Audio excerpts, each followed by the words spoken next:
Kasih pasti lemah lembut, kasih pasti memaafkan, kasih pasti murah hati, kasih-Mu Tuhan. Ajarilah kami ini saling mengasihi, ajarilah kami ini saling mengampuni, ajarilah kami ini kasih-Mu ya Tuhan, kasih-Mu kudus tiada taranya, kasih-Mu kudus tiada taranya.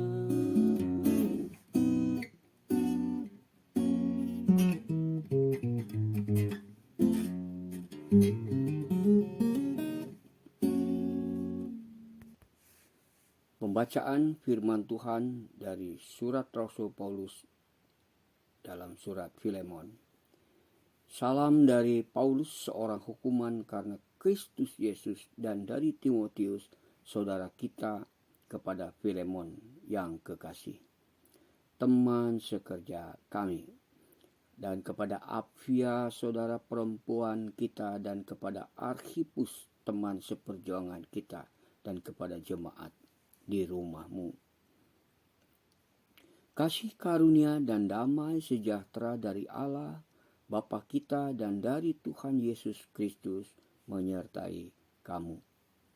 Aku mengucap syukur kepada Allahku setiap kali aku mengingat engkau dalam doaku, karena aku mendengar tentang kasih-Mu kepada semua orang kudus dan tentang iman-Mu kepada Tuhan Yesus.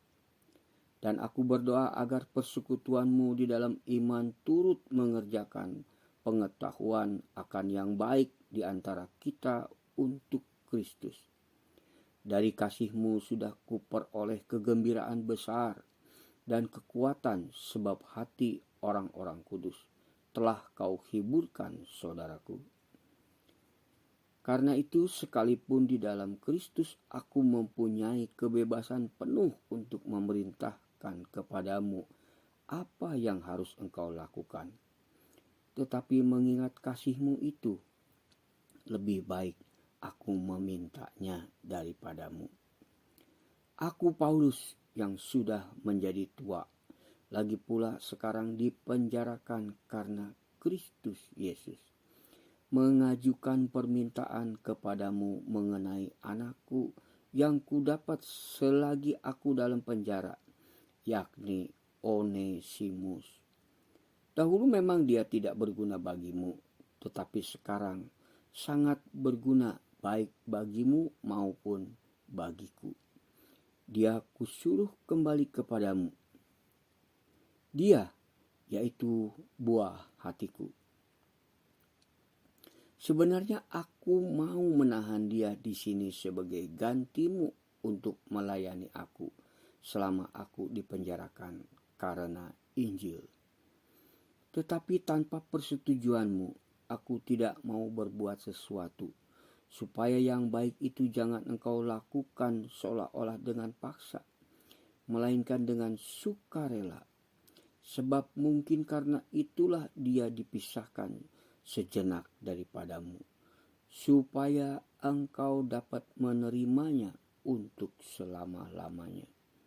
Bukan lagi sebagai hamba, melainkan lebih daripada hamba, yaitu sebagai saudara yang kekasih. Bagiku sudah demikian, apalagi bagimu, baik secara manusia maupun di dalam Tuhan. Kalau engkau menganggap aku temanmu seiman, terimalah dia seperti aku sendiri. Dan kalau dia sudah merugikan engkau ataupun berhutang padamu, tanggungkanlah semuanya itu kepadaku. Aku Paulus menjaminnya dengan tulisan tanganku sendiri. Aku akan membayarnya, agar jangan kukatakan tanggungkanlah semuanya itu kepadamu, karena engkau berhutang padaku, yaitu dirimu sendiri. Ya saudaraku, semoga engkau berguna bagiku di dalam Tuhan. Hiburkanlah hatiku di dalam Kristus. Dengan percaya kepada ketaatanmu, kutuliskan ini kepadamu. Aku tahu lebih daripada permintaan ini akan kau lakukan. Dalam pada itu, bersedialah juga memberi tumpangan kepadaku, karena aku berharap oleh doamu, aku akan dikembalikan kepadamu. Salam kepadamu dari Epafras, temanku sepenjara, karena Kristus Yesus, dan dari Markus, Aristarkus, Demas, dan Lukas, teman-teman sekerjaku. Kasih karunia Tuhan Yesus Kristus menyertai roh kamu. Meneladani tokoh keteladanan dari surat Rasul Paulus kepada Filemon. Matius 5 ayat 9, berbahagialah orang yang membawa damai, sebab ia akan disebut anak Allah. Tujuan surat Rasul Paulus menyuruti Filemon untuk mengurus persoalan khusus tentang hambanya Onesimus yang telah melarikan diri. Dan menurut hukum Romawi, hamba yang melarikan diri dapat dihukum mati. Paulus menjadi perantara untuk Onesimus dengan Filemon dan memohon supaya Onesimus diterima kembali secara ramah sebagai orang percaya dan sahabat Paulus, dengan kasih yang sama sebagaimana dia akan menerima Paulus sendiri. Apa yang dapat kita pelajari dari surat Rasul Paulus kepada Filemon? Dari salam pendahuluan, Rasul Paulus seorang hukuman karena Injil Kristus. Pengakuannya yang bersifat keluarga Allah kepada Timotius sebagai saudara, sebagai anak rohani, kepada Filemon sebagai teman sekerja Allah, dan terhadap Apia sebagai saudara perempuan. Pada salam surat ini, ayat 23 sampai dengan 25, Rasul Paulus berharap untuk segera mengunjungi mereka. Kerinduan untuk berkunjung. Ayat 23-24 menyampaikan salam dari sahabat-sahabatnya, menunjukkan Paulus melibatkan, tidak melupakan sahabat dengan menyebut nama mereka. Ayat 25, pengucapan berkat Rasul Paulus diakhiri kata-katanya berupa ucapan berkat. Kasih karunia Tuhan Yesus Kristus menyertai roh kamu.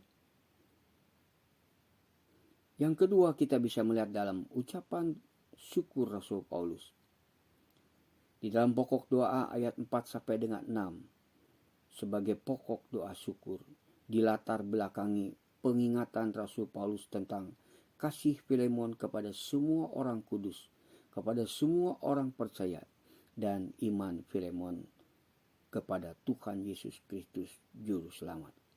Maka Rasul Paulus mendoakan agar persekutuan dalam iman dari jemaat rumah Filemon mengerjakan pengetahuan akan yang baik untuk Kristus. Di dalam ayat 7, Rasul Paulus beroleh kegembiraan besar dan kekuatan sebab hati orang-orang kudus, hati orang-orang percaya telah Filemon hiburkan oleh kasih Kristus yang dimiliki Filemon. Ketiga, permohonan Rasul Paulus ayat 8 sampai 22. 8 sampai 11 berupa permohonan bukan perintah, meski Rasul Paulus berhak memerintahkan kepada Filemon. Namun karena kasih Kristus Filemon, ayat 12 sampai 16, mengirimkan kembali Onesimus agar diterima bukan lagi sebagai hamba, bukan lagi sebagai budak, tetapi sebagai saudara kekasih. Secara manusia maupun di dalam iman Tuhan Yesus Kristus Juru Selamat. Ayat 17 sampai dengan 19, Rasul Paulus siap menanggung kerugian yang diderita Filemon karena perbuatan kesalahan Onesimus. Dalam ayat 20 dan 21, Rasul Paulus yakin bahwa Filemon dapat melakukan lebih daripada permintaan Rasul Paulus. Kiranya tanggapan positif dari Filemon, seorang yang taat, berguna, menghibur hati, dan pemberi tumpangan, agar tulus tidak terpaksa memenuhi permintaan Rasul Paulus dengan kembalinya Onesimus, itu karena oleh doa Filemon. Kiranya melalui surat Paulus kepada Filemon, kita dapat meneladani para tokoh dan kelompok orang-orang sekitar Rasul Paulus. Saudara dan saya dapat meneladani dan menerapkan dalam kehidupan berjemaat ataupun bermasyarakat. Melihat Rasul Paulus dalam keadaan terpenjara karena Kristus, ia tetap melakukan perbuatan baik, menjadi pembawa damai, disebut anak Allah. Di dalam kasus Onesimus, didamaikan dengan Allah Tuhan Yesus Kristus Juru Selamat, dan dengan Filemon, tuannya yang pernah ia curangi. Rasul Paulus memiliki jiwa seorang rasul, beriman teguh, bersukacita, kasih damai sejahtera, meski menderita karena Injil Kristus. Rasul Paulus menjadi pendoa syafaat dan pendamai manusia berdosa melalui Tuhan Yesus Kristus Juru Selamat. Melihat tokoh Onesimus, ia menjadi petobat baru dari seorang hukuman karena melakukan kesalahan kepada tuannya Filemon, menjadi seorang pelayan melayani Rasul Paulus di penjara. Apabila saudara dan saya berada posisi seorang terhukum sebab kesalahan sendiri, berserulah kepada Tuhan Yesus Kristus Juru Selamat. Dengan pertolongan Roh Kudus, mengakui kesalahan-kesalahan sebagaimana tertulis dalam 1 Yohanes 1 ayat 9. Supaya diperdamaikan kembali dengan Allah Bapa. Sebab Ia adalah jalan, kebenaran, dan hidup. Tiada seorang pun sampai kepada Bapa kecuali melalui Tuhan Yesus Kristus Juru Selamat. Dalam melihat seorang tokoh Filemon, ia sebagai tuan para budak dan tokoh jemaat rumahnya yang mau berbagi kasih Kristus yang ia miliki. Sebagai tokoh dan anggota jemaat, ia berjiwa besar, berbelas kasihan terhadap orang berdosa. Itu yang diharapkan oleh Rasul Paulus. Kita melihat juga kelompok kawan sekerja Rasul Paulus dalam pelayanan Rasul Paulus untuk pemberitaan Injil Tuhan Yesus Kristus. Oleh karena itu, kiranya kita dapat menjadi tim, menjadi pengurus, menjadi panitia yang kompak bersatu karena Kristus. Amin. Mari kita merenungkan keberadaan setiap pribadi. Keberadaan saya pada posisi siapa dalam surat Filemon ini. Sebagai Rasul Paulus, jadilah pembawa damai. Sebagai Onesimus, bertobatlah. Sebagai Filemon, jadilah seorang pemaaf. Sebagai kelompok Rasul Paulus, jadilah kawan sekerja dalam melayani Tuhan Yesus Kristus Juru Selamat yang ditujukan kepada sesama. Mari kita berdoa. Tuhan Yesus Kristus Juru Selamat, kami bersyukur atas kebenaran firman-Mu. kami boleh belajar dari surat Filemon ini. Apabila kami sebagai seorang Rasul Paulus, kami menjadi seorang yang membawa damai. Apabila kami menjadi seorang Onesimus, biarlah kami mau bertobat, mengakui segala kesalahan kami, dan memohon maaf baik kepadamu, baik kepada orang yang bersalah. Apabila hamba-Mu ini sebagai Filemon, biarlah hamba yang sudah seperti Filemon memiliki kasih Kristus menjadi seorang pemaaf. Dan apabila hamba sebagai kelompok sekerja Allah, biarlah menjadi kawan sekerja dalam melayani Tuhan Yesus Kristus Juru Selamat yang ditunjukkan kepada sesama.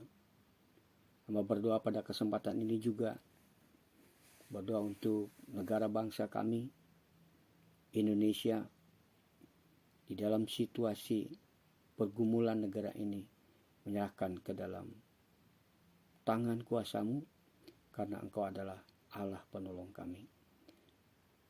Hamba berdoa juga untuk lingkungan sekitar tempat kami tinggal masing-masing setiap pribadi. Kiranya Kau juga berikan damai sejahtera, kasih, sukacita daripada Tuhan Yesus Kristus Juru Selamat. Hamba percaya Engkau akan menarik orang-orang untuk datang kepadamu, belajar untuk mengenal kasih-Mu yang Kau sudah nyatakan di atas kayu salib. Dengan tubuh yang hancur, darah yang tercurah, untuk mengampuni segala dosa dan kesalahan manusia, bagi yang menanggapi dan bertobat untuk datang kepadamu. Terima kasih Bapa, di dalam nama Tuhan Yesus Kristus Juru Selamat, kami berdoa dan mengucap syukur. Amin.